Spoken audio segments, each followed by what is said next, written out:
सहाय्यक पोलीस निरीक्षक अक्षय सोनवणे यांचा अवैध दारू ताडी विक्री धंद्यांवरील कारवाईचा धडाका सुरूच। 180 लिटर ताडी आणि देशी विदेशी दारू जप्त करून एकाच दिवसात 3 ठिकाणी कारवाई आणि आरोपींवर गुन्हे दाखल।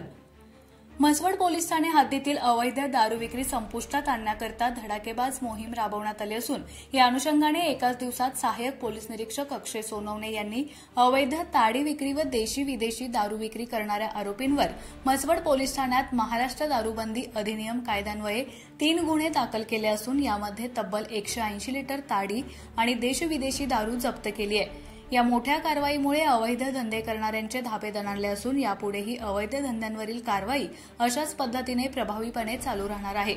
दादासो किसन खुपकर राहणार पळसावडे तालुका मान, अशोक गुलाब बनसोडे राहणार इंजबाव तालुका मान, आनंदा पाळू बनसोडे राहणार रांजणी अशी गुन्ह्यातील आरोपींची नावे असून सदरची कामगिरी ही सातारा जिल्हा पोलीस अधीक्षक Shri Tushar Doshi sir, upper police अधीक्षक वैशाली कडूकर मॅडम, उपविभागीय पोलीस अधिकारी अश्विनी शेंडगे मॅडम यांच्या मार्गदर्शनाखाली सहाय्यक पोलीस निरीक्षक अक्षय सोनवणे, सुभाष भोसले, रुपाली फडतरे, मैना हांगे, नीता पळे, सुरेश हांगे, नवनाथ शिरकुळे, युवराज खाडे, हर्षदा गडदे यांनी केली आहे।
अशाच नवनवीन अपडेट्ससाठी आमच्या खबर गावाकडची या चॅनेलला सबस्क्राइब करा, आमचे व्हिडिओ लाईक करा आणि शेअर करा।